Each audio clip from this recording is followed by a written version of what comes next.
In the blinding white expanse where the world seems to end, a story of impossible survival is etched into the very ice itself. This is not a tale of mere endurance against the planet's harshest will, but of a profound and elegant genius that has flourished for millennia. We are about to uncover how ancestral knowledge, passed down through countless generations of oral tradition, contains a blueprint for resilience that modern science is only beginning to fully comprehend. You will witness how the stars, the wind, and the subtle patterns of snow were read like a living map to navigate a world without landmarks, and how a single hunter could sustain an entire community through the crushing darkness of an unforgiving polar night. What if the key to our collective future lies buried not in new technology, but in the most ancient and sophisticated wisdom on Earth? The traditional sealskin kayak, a vessel of such hydrodynamic perfection that it baffled the first European naval engineers, was meticulously constructed from scavenged driftwood and bone, its flexible frame becoming a seamless extension of the hunter's own body,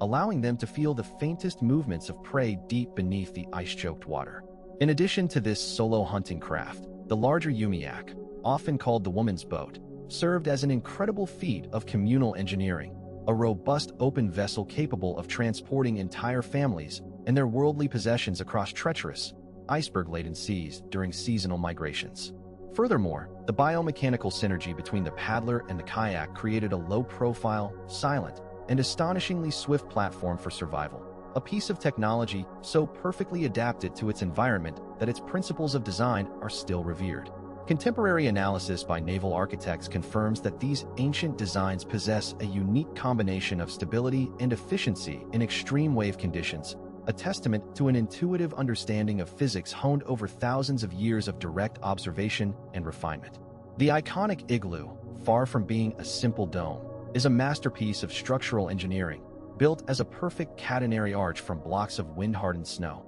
a design whose strength paradoxically increases under the immense pressure of Arctic gales, creating an almost supernatural thermal barrier against temperatures that can plummet below -50 degrees. Inside this gleaming white structure, a sophisticated thermodynamic system was at play, utilizing a sunken cold trap entrance and a multi-level living platform to create a natural convection current that, powered only by body heat and a single seal oil lamp, could raise the interior temperature by a staggering 60 degrees. The sensory experience within was one of profound tranquility, a world of soft, diffused light filtering through the crystalline walls and the faint, smoky scent of the kulak, offering a secure and warm sanctuary while a violent blizzard raged just inches away. This living architecture, built from the landscape itself and melting back into it in the spring, reflects a deep philosophical harmony with the cycles of nature, embodying principles of impermanence and sustainability that stand in stark contrast to the modern world's static footprint. Navigating this featureless, ever-shifting world of sea, ice, and tundra without a compass required a form of genius, a deep cognitive mapping that relied on an encyclopedic knowledge of sastrugi, the wind-carved ridges in the snow, and the subtle atmospheric glow of ice blink and water sky to read the landscape for hundreds of miles. In addition to these terrestrial cues, Inuit navigators possessed an intricate mental planetarium of the circumpolar stars, using constellations not merely for direction, but as a precise celestial clock to track the seasons, predict animal migrations, and time their journeys with uncanny accuracy. Because the Earth's magnetic pole constantly wanders, this observational, environment-based wayfinding system was inherently more reliable than the magnetic compasses of early explorers, which frequently failed in the extreme latitudes of the high Arctic. Neuroscientists now theorize that this remarkable skill represents a highly evolved spatial memory system, a powerful demonstration of the human brain's incredible plasticity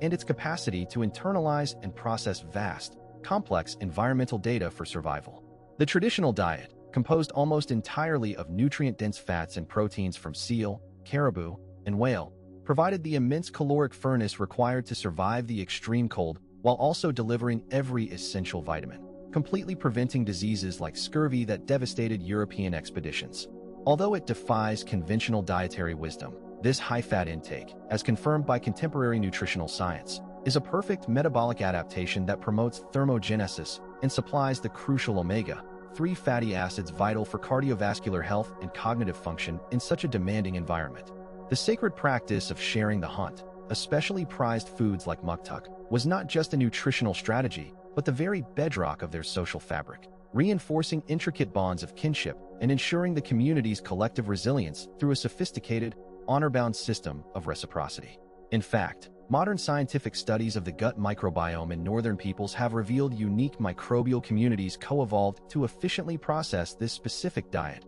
hinting at a deeply symbiotic relationship between the people, their food, and their internal ecosystems forged over millennia. The narrative of the Arctic as an empty, desolate frontier waiting to be conquered by modern ingenuity completely collapses when we recognize that it has been a vibrant homeland for millennia, managed by a science far older and more attuned than our own. These survival strategies are not primitive artifacts, but are instead hyper-efficient, zero-waste technologies of life, born from a profound ecological intimacy that modern society has tragically forgotten. As our own world grapples with resource scarcity and environmental instability, the core principles of Arctic heritage, of communal sharing, deep environmental observation, and using only what is absolutely necessary, offer a powerful and urgent blueprint for a more sustainable future. Therefore, this ancient knowledge is not a historical curiosity to be studied in a museum. It is a living, evolving library of resilience, actively practiced today and holding vital lessons for all of humanity.